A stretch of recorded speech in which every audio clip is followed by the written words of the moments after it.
Hello there, everyone, and welcome to a special bonus episode of the Horn Call podcast. My name is James Bolden. I'm the publications editor for the International Horn Society, and I'm actually not the host of this episode. I'm really excited to share the result of a collaboration between Mike Harcrow, who is the editor of Horn and More, the digital newsletter that so many of you subscribe to, and the editor of the Pedagogy column, Professor Dan Grabois, who's the professor of horn at the University of Wisconsin-Madison. We started talking a while ago about ways to sort of distribute content across different platforms and different ways of getting it to fans of the IHS. And Dan was gracious enough to share with me an interview that he did as part of his Pedagogy column in Horn and More with Richard King, the well-known he's now playing fourth horn with the Cleveland Orchestra, but for many, many years was the solo horn, principal horn with the Cleveland Orchestra. And there's just a wealth of knowledge in this interview with him. And I want to thank Mike and Dan and, of course, Richard King for sharing their knowledge and their talents on this episode.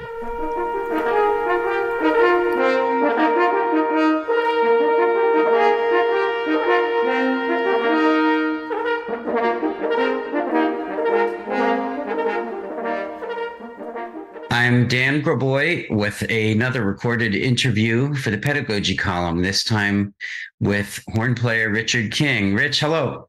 How are you doing, Dan? I'm good. Thank you so much for doing this. It's a pleasure. It's a pleasure to see you.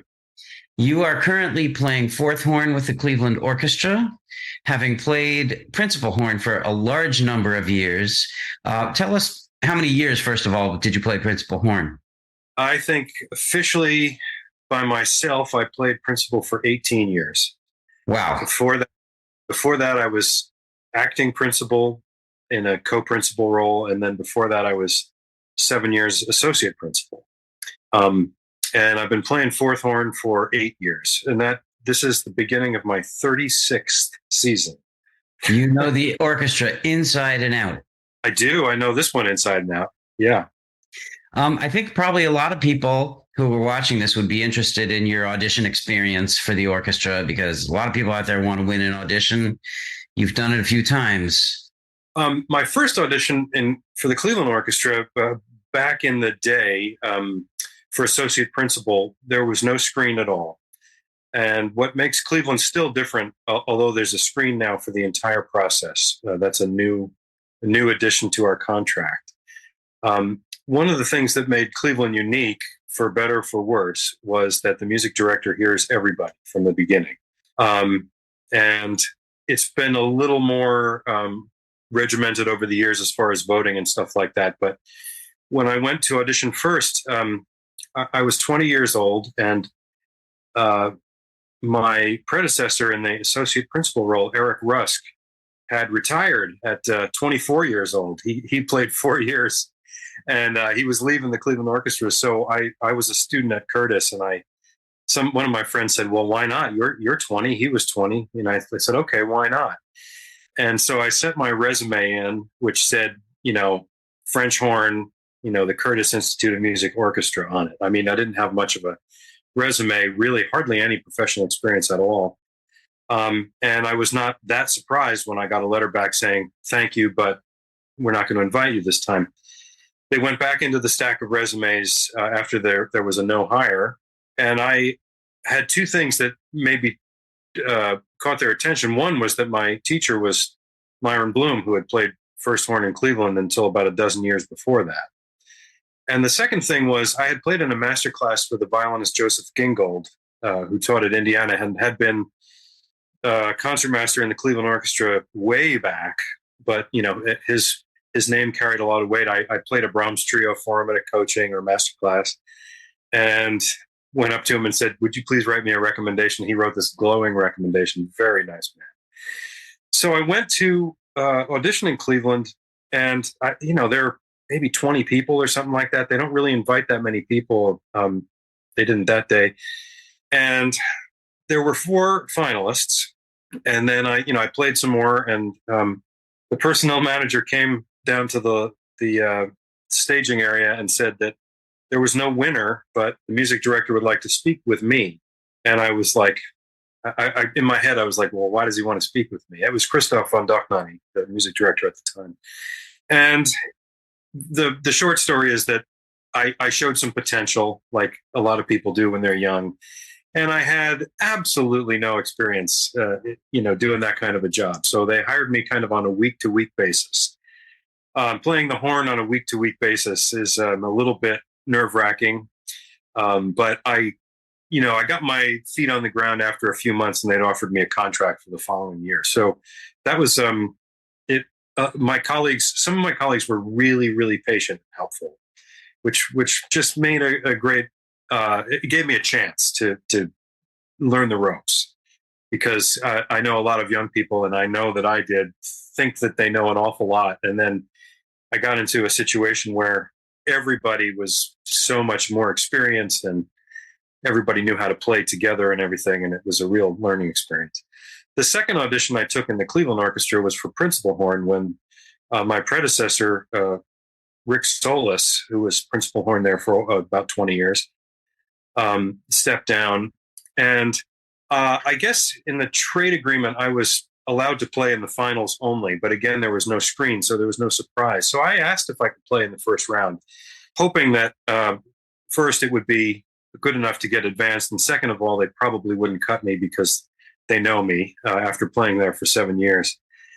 And that things from that audition, some things went extremely well. Some things, there's always things that go better and go worse. But the things that I felt strongly about, I really felt like I gave it everything I had. And that it takes a lot of courage that I didn't really understand if I had, to just go lay it out like that, because I knew that they expected me to really, really go for it. At that point, I was hired with another player, and we played 1 week on, 1 week off for 2 seasons until the music director, same guy, Christoph von Dohnanyi, made a choice to hire me.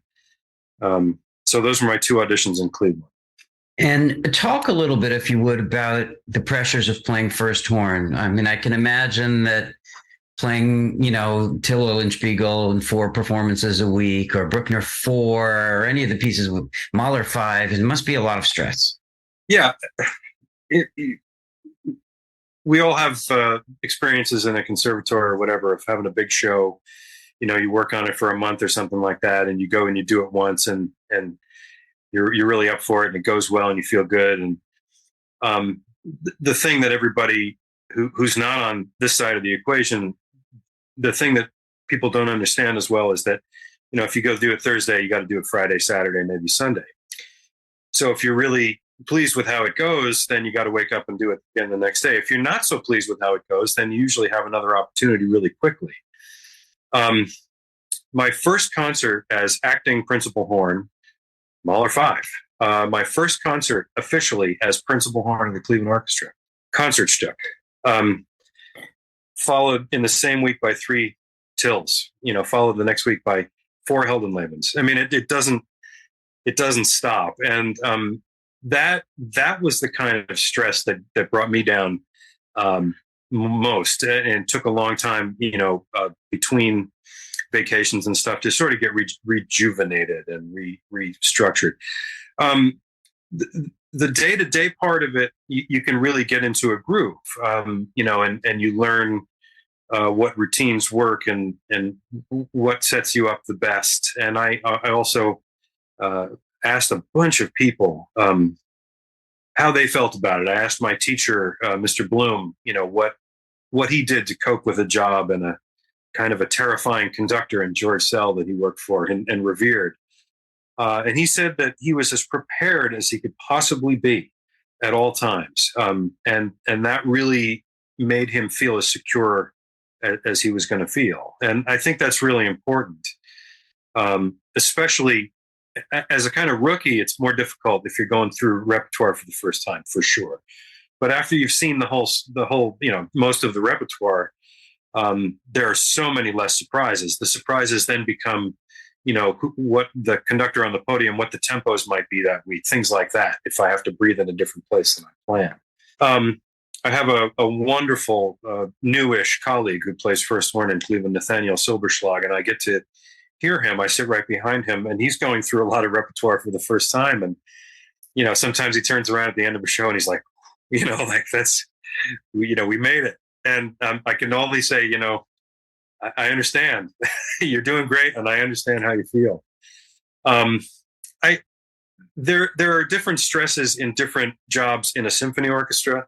There are different stresses in jobs outside of orchestra life.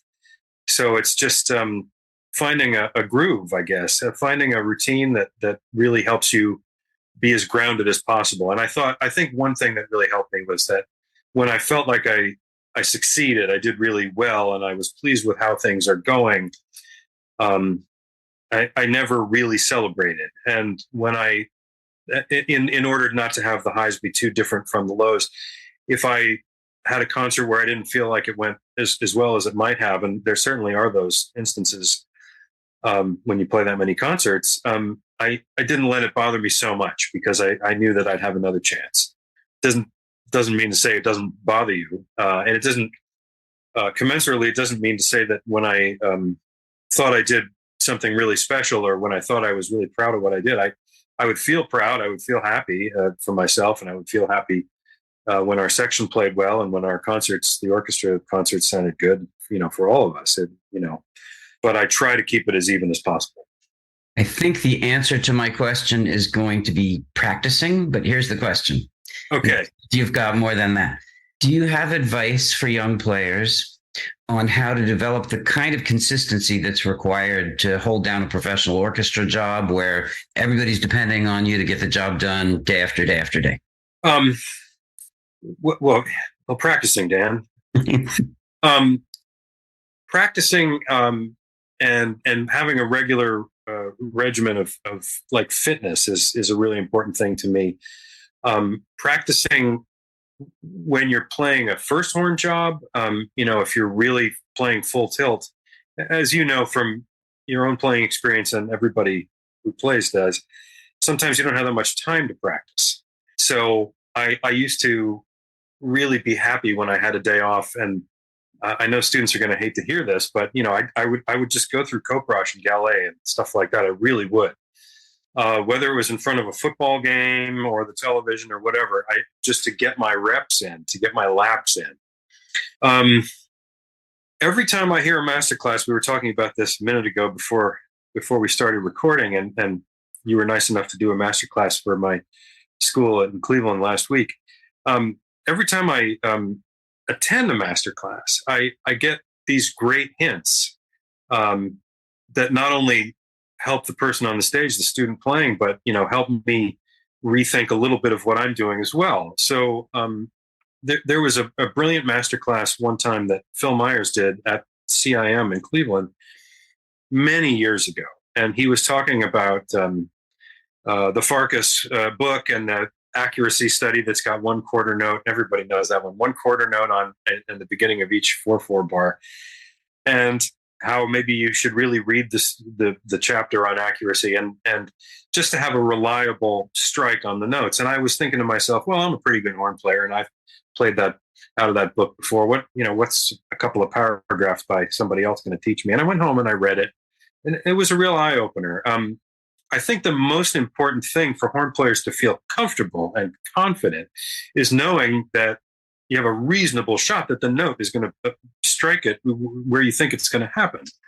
And that's something all horn players struggle with, accuracy and consistency, things like that.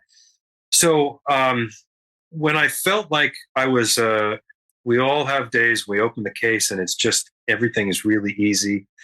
But when I have days where it just doesn't feel quite right, I would play through that Farkas etude with a metronome on, and it takes 7 or 8 minutes, and it sort of gets me reslotted, recalibrated.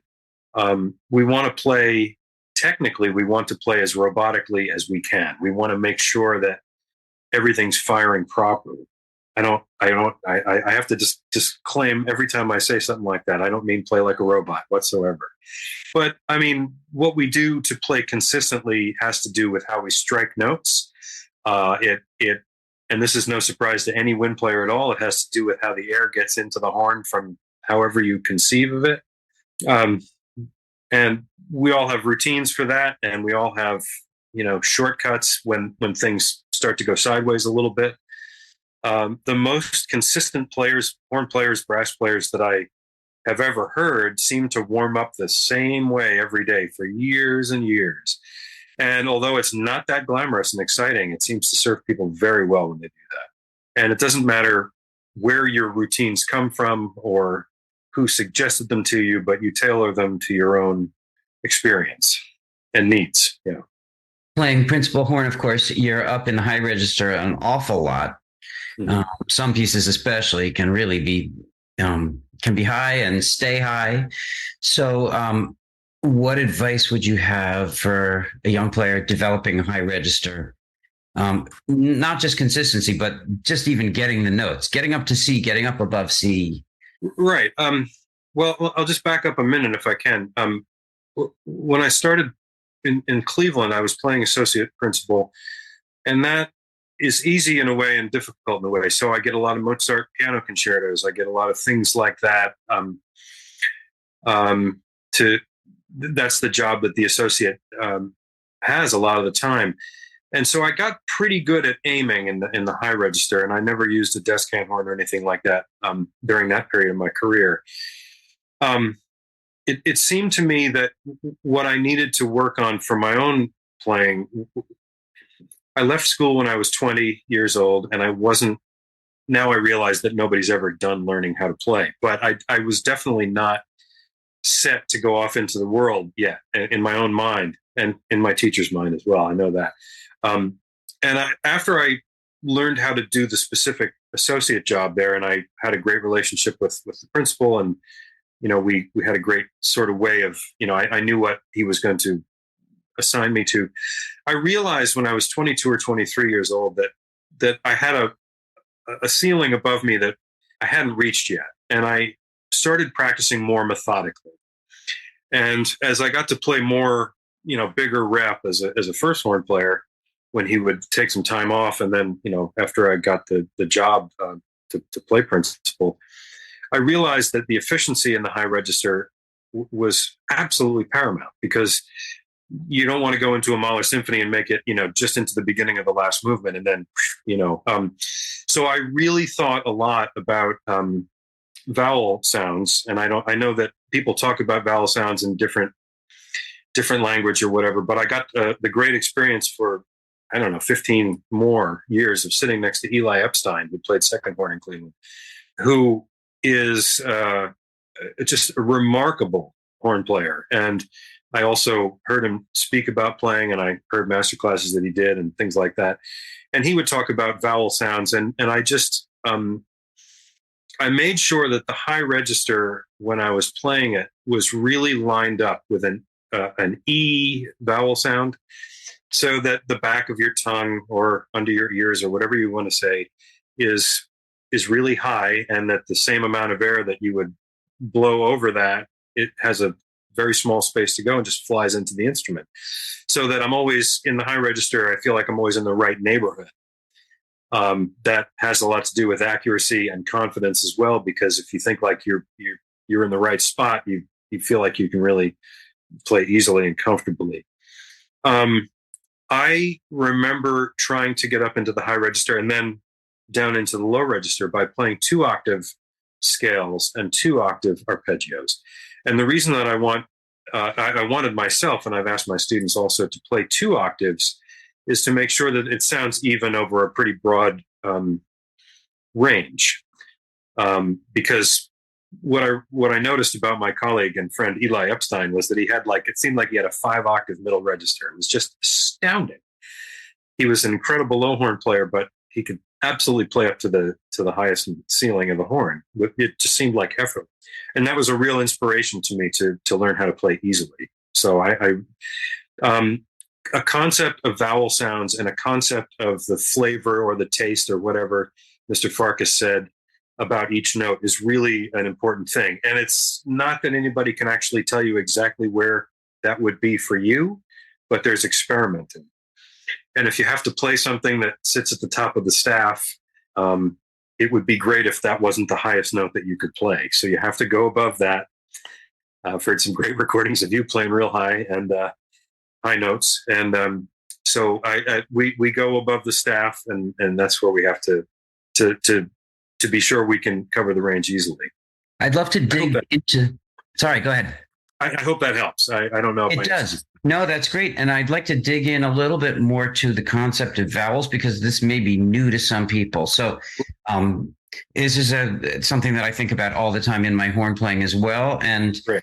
A lot of the pedagogy that I've been exposed to through reading or master classes or whatever can be very technical about tongue placement and jaw, and the whole idea behind vowels, as I conceive of it, is that if you shape the sound E or O or oo or any of these other sounds, your tongue goes to where it goes when you make that vowel, and you don't have to think, well, it needs to be 5.6 millimeters from the roof of my mouth. So I'm wondering if you can just talk about that a little bit. I mean, is this a way to free yourself from the more technical sides of thinking about the horn? To simplify anything for someone who's trying to figure it out is the best thing that any educator can do. So let me try to, I think of the sound, the shape of the inside of my mouth, and I have 4 points on the instrument, and I don't know if I can say it clearly without a horn, but a second line G, I always just say ah, and the way I ask people to say ah is if you have a sore throat and you go to the doctor and they put a tongue depressor. I don't think they do that anymore. You say ah, and that's what I do, and that's like the middle note on the horn for me. That's where I find it. An octave below that, and I'm talking horn pitch. An octave below that, the G below middle C. I'm from New York, and I just say aw, A-W, aw, like that. And I just say, well, you see a cute little puppy in the park, aw. In the Middle West, people don't say that vowel sound very easily. We say ah, like that, and then it's going to sound more like that. The low register, where I'm making my living these days, like a low C, is just a big O. That's what I do. And if you say O, then the back of your tongue it's in a certain spot. And then in the high register, definitely E. If you say E, it sounds kind of silly to say that, but I mean, it shoots the air over the top of it, and it'll put you in the right neighborhood. So when you hear someone who's playing really easily, even if they scrape a note or there's some imperfection, really experienced horn players don't miss by a fifth or an octave. It's very rare that you get that like yodel, that we're always accused of. So the more that you can kind of dial it in and you get a feel for how natural it is, then if you miss a note, it's going to be pretty close to the right note. So it's not going to be as much of a calamity. And of course, we have to hear the note before we play it. And sometimes that's really easy. And sometimes it's very difficult if it's, atonal music or something. We do the best we can for that. So just to absolutely state the obvious, because I think it's such an important point that you're making. And it, a lot of times what one hears in pedagogy is like, maintain your stability. But what we're talking about here is that stuff moves, and that's okay. Stuff moves. And even in a player who doesn't appear to be moving around from the outside, the stuff on the inside is moving. Yeah, it really is. So I think that when I look in a mirror when I play, my jaw doesn't go up and down very much. I know that other people think of their jaw going up and down quite a lot, and that's absolutely fine. It's absolutely whatever works for anybody. But what I think of is more inside my mouth. It's the airplane flaps below your ears, kind of inside. And I try to describe it in 100 different ways because there's maybe something will stick. And if you hear a horn player on the radio or on a recording or in a concert and they're playing easily and it sounds natural, I'm sure they're doing some form of this, whether they're thinking of it in these terms or not. I know there's another school of thought about playing down in the mouthpiece or blowing the air into the mouthpiece. I heard about that a few years ago, and I was totally incredulous. And I tried thinking about it, and it messed me up completely. And then I asked one of my colleagues, and he said, "Oh, you're doing it, but you just don't know you're doing it." And I'm like, "Okay." So we all think of it in a different way.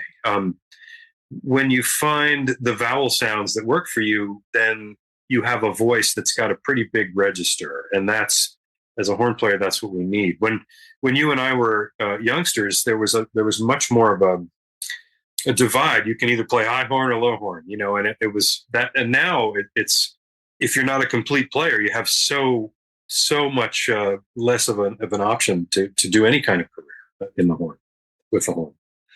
Yes, stuff moves, Dan. It does. Yeah. These ideas are so great. I really want to thank you for talking about all this with our audience. Thank you for asking, and keep up the good work. Really appreciate you asking me.